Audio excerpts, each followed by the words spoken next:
Welcome to this explainer. Today we're basically going to act as your virtual museum guides to explore the astonishing, highly realistic art of the ancient Indus Valley civilization. We'll be breaking down this fascinating chapter of history by looking at the actual objects these ancient people left behind. The artists back then had incredibly fine artistic sensibilities and a vivid imagination that literally brings their world to life right before our eyes.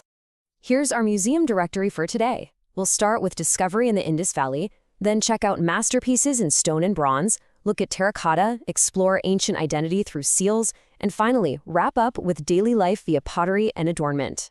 Section 1. Discovering the Indus Valley. Let's step right into our first exhibit to set the historical stage. All right, we are traveling way back in time to the second half of the 3rd millennium BCE. Specifically, we're zeroing in on a massive creative peak that happened roughly between 2500 and 1900 BCE. Grasping this timeline is absolutely crucial because it shows just how early humanity was cranking out highly refined three-dimensional art. But hey, before we even look at the art itself, we really need to understand the environment that made it possible. These artists lived in incredibly advanced cities, places like Harappa and Mohenjo-daro. Just look at this civic planning. Houses, markets, and public baths were laid out in a strict grid-like pattern, complete with a super highly developed drainage system. This level of organization, it tells us we're looking at a sophisticated society with the stability and the resources to actually support dedicated master craftspeople. Moving on to Section 2, masterpieces in stone and bronze. Let's see how they handled three-dimensional volumes using different materials. Now, stone statues weren't found in massive numbers, but the ones we do have, wow, they are highly refined. Just look closely at the sheer level of detail on this soapstone bust of a bearded man, usually thought to be a priest. Notice those half-closed, kind of elongated eyes. It really gives off this vibe of deep, meditative concentration. And check out his draped shawl. It's beautifully decorated with this repeating trefoil or three-leaf pattern. Even his hair is carefully parted down the middle and held by a simple woven fillet. It is honestly a breathtaking example of how well they captured human anatomy and presence in stone. And it wasn't just stone. These folks were master metallurgists, creating literal bronze masterpieces using the super ingenious lost wax technique. The process is brilliant. First, they'd coat a wax figure in clay and let it dry. Then, they'd heat the whole thing up so the molten wax drains out through a tiny hole. Next, they just fill that newly hollow clay mold with molten bronze. Once it cooled down, they'd break off the clay to reveal the metal statue inside. And honestly, the most amazing part? This exact same continuous tradition of bronze casting is still practiced in parts of India today. How cool is that? Section 3, Terracotta, Art of the Earth. Next up, let's take a look at baked clay. Here we see this really fascinating duality in their everyday creations. It shows us both their spiritual and, well, their playful sides. Just contrast the highly adorned, rather rigid religious figures, like the Mother Goddess here with all her heavy jewelry and elaborate headgear, with the wonderfully playful everyday objects. Look at this brilliant little toy bird attached to wheels. Now, some of their human terracotta forms were considered a bit crude compared to their bronze work, but their animal figures and toys, modeled in an extremely careful, realistic, and just plain charming way. Section 4, Ancient Identity, the Seals. This brings us to one of the most prolific and mysterious finds in archaeology.